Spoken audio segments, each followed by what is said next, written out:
Assalamualaikum warahmatullahi wabarakatuh. Para pemirsa sekalian yang sama dirahmati oleh Allah Subhanahu wa taala. Apa kabar? Mudah-mudahan semua dalam keadaan sehat walafiat dan senantiasa dalam lindungan Allah Subhanahu wa taala. Berjumpa kembali bersama saya Ujai, tentunya dalam program kesayangan kita, yaitu Sinaran Hati. Program yang membahas sisi lain mukjizat-mukjizat yang ada di dalam Al-Quranul Karim, di mana Allah Subhanahu wa taala menjelaskan satu demi persatu mukjizat-mukjizatnya di dalam Al-Quranul Karim tersebut.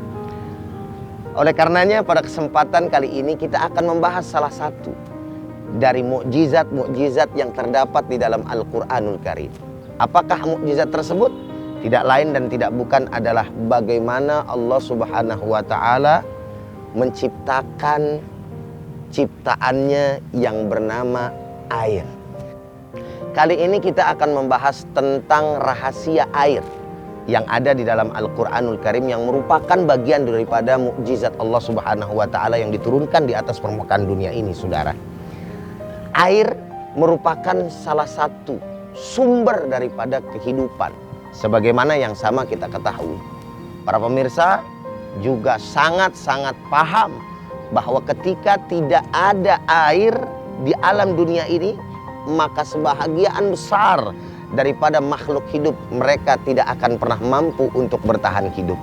Siapapun dan apapun daripada makhluk itu, apakah kita sebagai manusia, ataukah tumbuhan, ataukah hewan, atau apapun yang membutuhkan daripada air tersebut.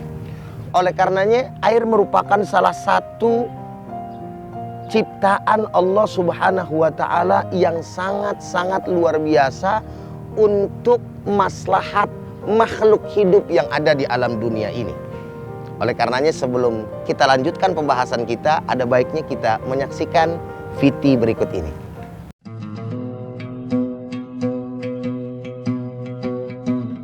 Dalam uraian kali ini kita akan membahas mengenai makna dan jenis air yang telah dijelaskan dalam kitab suci Al-Quran.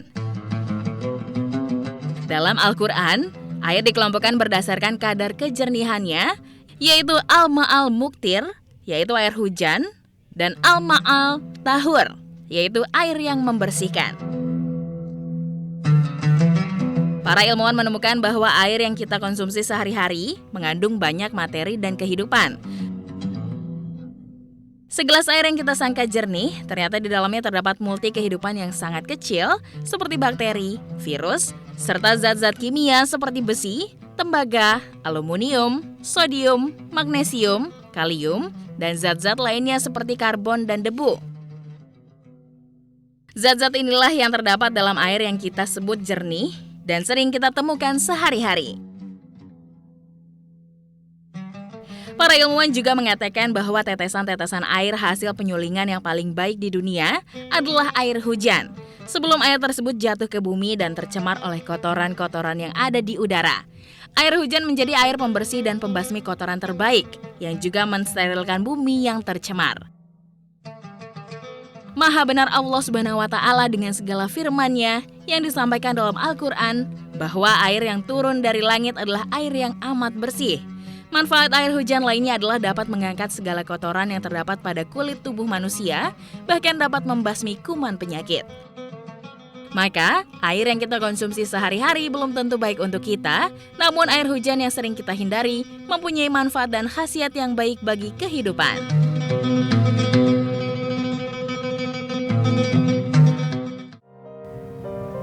Ya, para pemirsa yang sama dirahmati dan dimuliakan oleh Allah Subhanahu wa taala. Setelah kita sama-sama melihat tayangan yang berikut tadi, maka mungkin bisa sama sudah tergambar di dalam benak kita masing-masing bahwa Allah Subhanahu wa taala menciptakan air itu ada kelompoknya.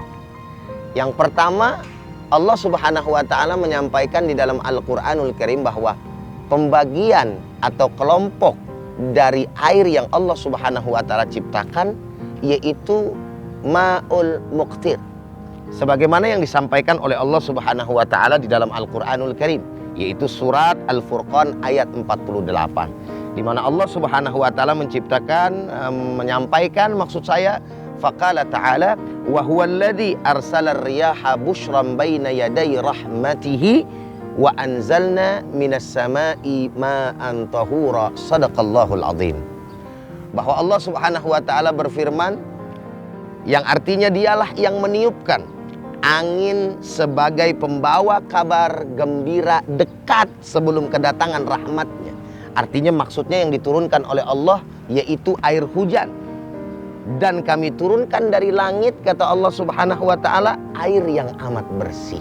Jadi ketika Allah Subhanahu wa taala menyebutkan hal ini, Allah Subhanahu wa taala sedang tidak main-main, saudara. Allah Subhanahu wa taala sedang tidak sembarangan memberikan informasi kepada kita bahwa Allah Subhanahu wa taala mengirimkan air yang terbaik, air yang paling bersih, yang kemudian pada akhirnya sudah jernih dan mampu untuk menghidupi daripada makhluk-makhluknya. Subhanallah walhamdulillah wala ilaha illallah wallahu akbar walillahil hamd. Lalu kemudian yang kedua adalah pembagiannya, al-ma'ul furat. Apa itu al-ma'ul furat? Dalam Al-Quran Allah juga Subhanahu wa ta'ala menyampaikan, faqala ta'ala wa ja'alna fiha rawasiya syamikhatin wa asqainakum ma'an furata. Dan kami jadikan padanya gunung-gunung yang tinggi, dan kami beri minum kamu dengan air yang tawar. Jadi Allah Subhanahu wa ta'ala menyampaikan kepada kita, para pemirsa sekalian yang sama dirahmati dan dimuliakan oleh Allah Subhanahu wa ta'ala, yang pertama tadi adalah air yang turun dari langit, yaitu air hujan. Yang kedua adalah sekarang air tawar yang kita minum, yang kita bisa konsumsi dengan baik. Berarti atau mempunyai arti bahwa ma'ul furat itu air yang punya rasanya nikmat. Berbeda tentunya dengan air hujan, para pemirsa sekalian yang sama dirahmati dan dimuliakan oleh Allah Subhanahu wa ta'ala. Oleh karenanya, dari pembahasan yang sedikit ini bisa sama kita tahu bahwa pembagian tersebut dalam Al-Quranul Karim sedikitnya ada dua, yaitu ma'us sama, yaitu air yang Allah Subhanahu wa ta'ala turunkan dari langit, dan juga air tawar yang bisa kita konsumsi, yang kita bor, yang pada akhirnya kita ambil untuk kita nikmati bersama-sama. Mudah-mudahan dari penjelasan yang sedikit ini paling tidak masih ada manfaat buat kita. Dan pada akhirnya jangan kemana-mana para pemirsa sekalian, karena kita akan membahas lagi tentang persoalan air. Dan jadi kita tunggu saja setelah pesan-pesan yang berikut ini.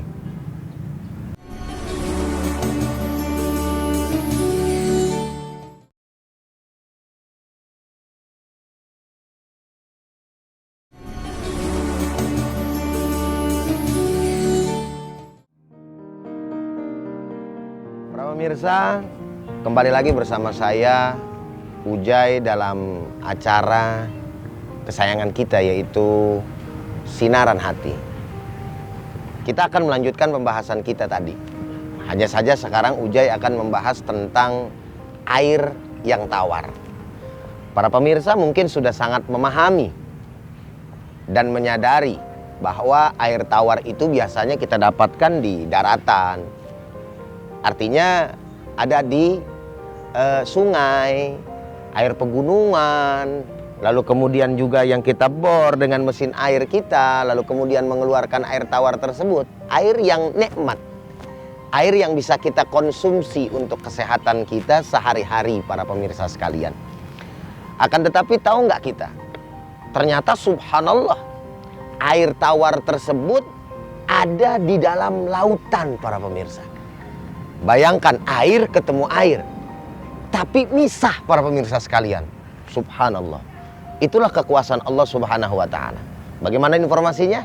Yuk kita lihat tayangan berikut ini.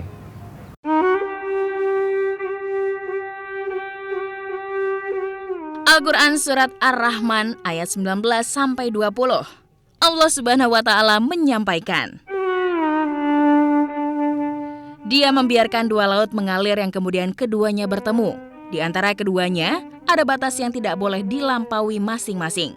Maka nikmat Tuhanmu yang manakah yang kamu dustakan? Dan juga di dalam surat Al-Furqan ayat 53, Allah berfirman, yang ini air tawar lagi segar, dan yang lain asin lagi pahit. Dia jadikan antara keduanya dinding dan batas yang menghalangi. Para ilmuwan modern telah berhasil mengungkapkan kebenaran firman Allah Subhanahu wa Ta'ala yang tertera pada ayat-ayat tersebut, bahwa ternyata di alam ini terdapat dua macam lautan yang keberadaannya berdampingan satu sama lain. Ada yang tawar lagi segar, sedangkan lainnya asin lagi pahit. Uniknya, tempat di mana dua laut tersebut bertemu, terdapat dinding pemisah. Dinding itulah yang membagi dua lautan, sehingga masing-masing lautan tetap stabil dengan keasinan, suhu, serta kepekatannya masing-masing. Fenomena alam yang disebutkan oleh Al-Quran ini terdapat di Canyon Angelita atau Gua Bidadari Kecil di Meksiko, di mana terdapat banyak keajaiban, yaitu saat kita menyelam sedalam 30 meter, kita akan menemukan lingkungan air yang sekitarnya segar layaknya air tawar. Namun setelah kedalaman 60 meter, air bisa berubah menjadi asin dan pahit. Sungguh besar kuasa ilahi. Kedua jenis air ini tidak saling bercampur. Selain itu, pepohonan di sana hidup dan tumbuh di dalam air tanpa oksigen dan cahaya matahari. Pemirsa, pada masa ketika manusia tidak memiliki pengetahuan apapun tentang ilmu kelautan, namun sejak 14 abad yang lalu hal ini telah lebih dahulu Allah Subhanahu wa Ta'ala jelaskan di dalam Al-Quran.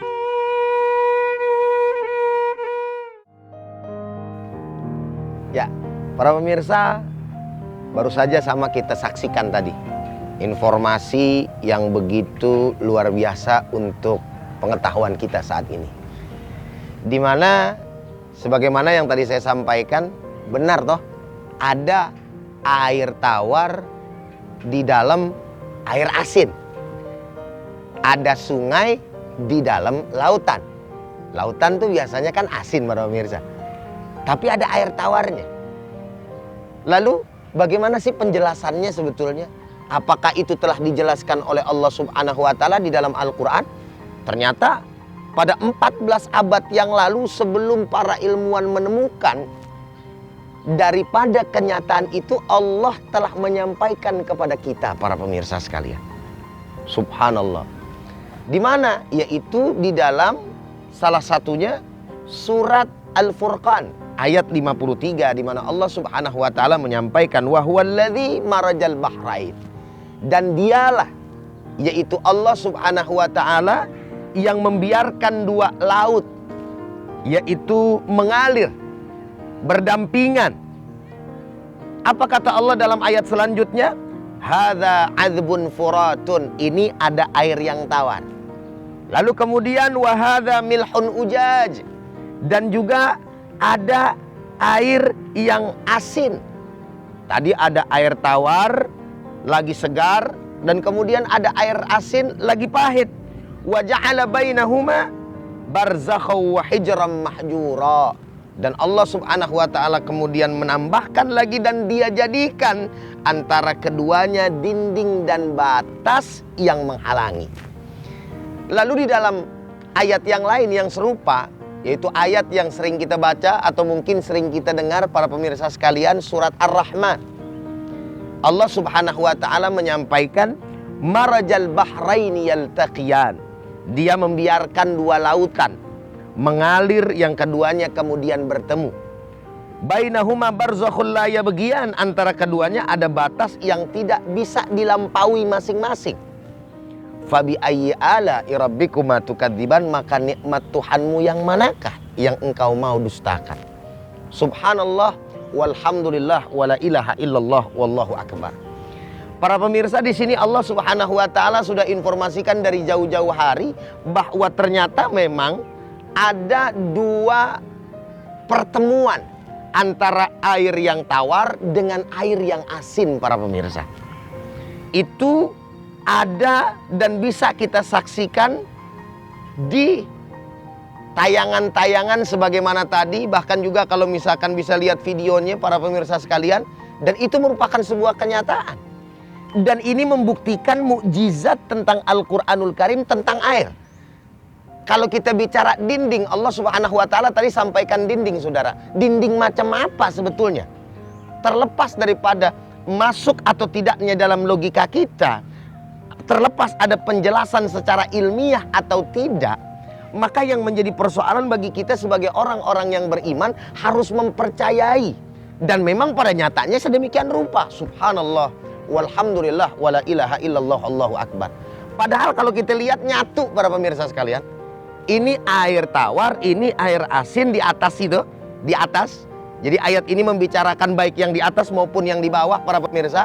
Yang di atas itu ada air asin, ada air tawar, dia ketemu dempet-dempetan, tapi dua-duanya rasanya berbeda.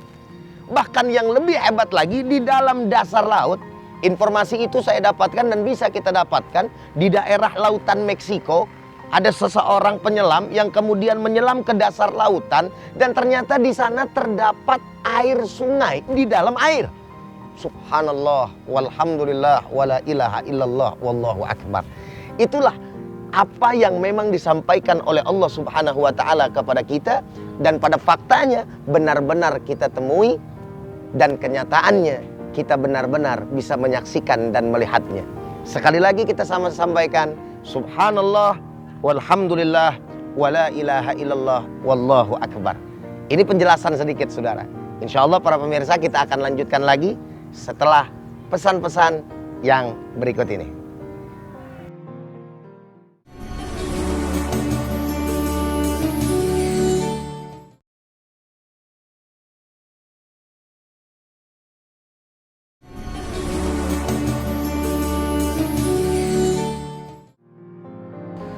Alhamdulillah para pemirsa sekalian yang sama dirahmati dan dimuliakan oleh Allah Subhanahu wa taala.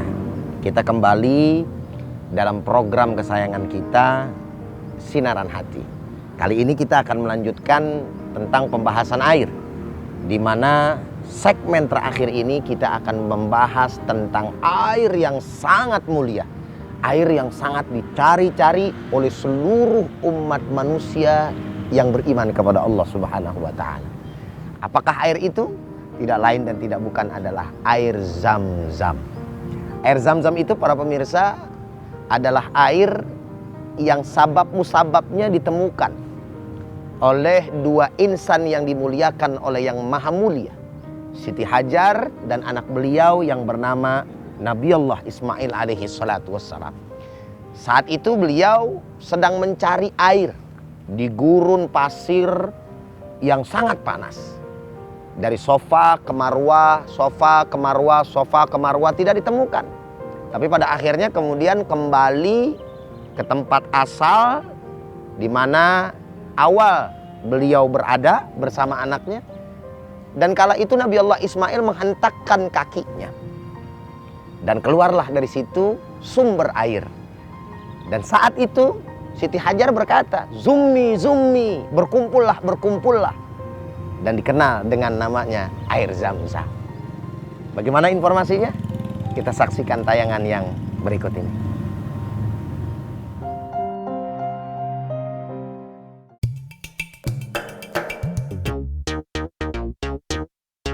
Banyak orang yang sudah mengetahui dan merasakan nikmatnya air Zam-Zam. Namun masih banyak yang belum mengetahui sejarah serta khasiat dari air suci tersebut. Air Zam-Zam bukanlah air yang asing bagi kaum muslim. Air ini mempunyai keutamaan yang sangat banyak. Rasulullah telah menjelaskan kegunaan air tersebut. Beliau bersabda, "Sebaik-baik air yang ada di muka bumi adalah Zam-Zam. Di dalamnya terdapat makanan yang mengenyangkan dan penawar penyakit." Kata Zam-Zam adalah bahasa Arab yang memiliki arti yang banyak atau melimpah. Sesuai artinya, karena memang air ini terdapat dari sumur yang berisikan banyak air dan selalu melimpah tak pernah habis, walau sudah banyak yang mengkonsumsi air Zam-Zam tersebut. Sumur Zam-Zam terletak di tempat yang paling suci di dunia, yakni Mekah.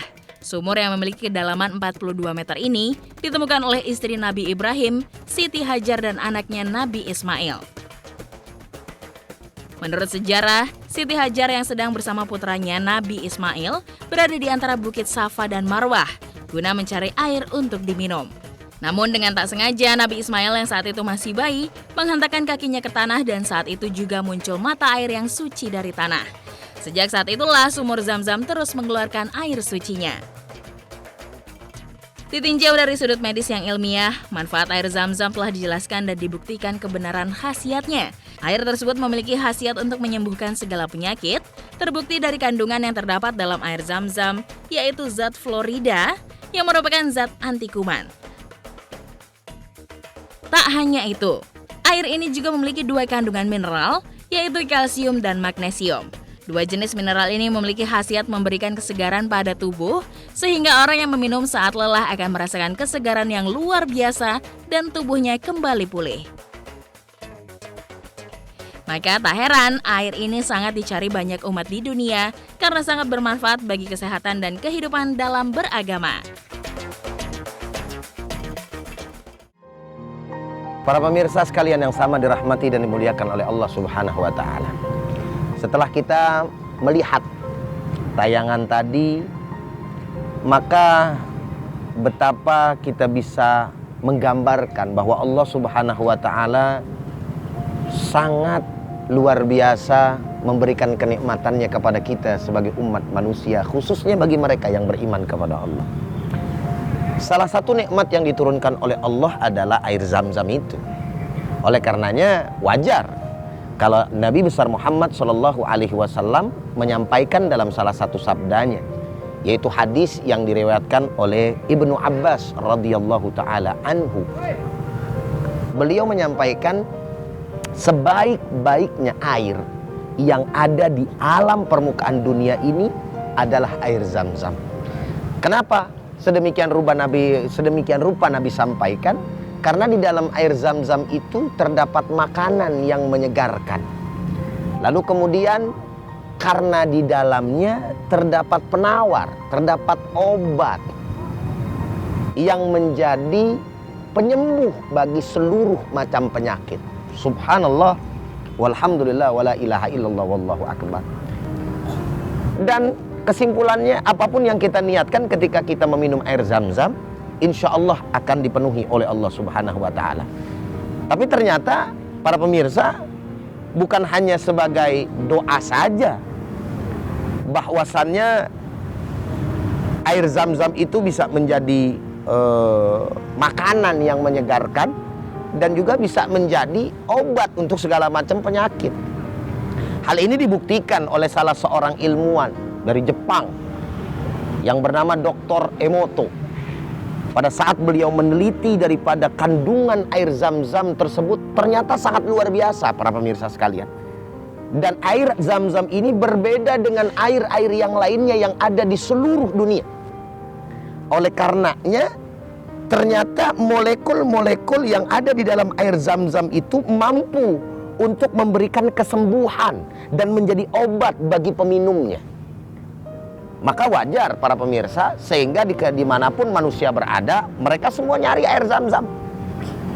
Dan salah satunya lagi air Zam-Zam tersebut dari sekian banyak keajaibannya.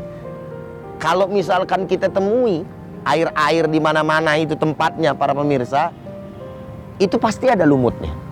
Tapi air Zam-Zam tidak pernah dilumuti. Air Zam-Zam tetap bersih.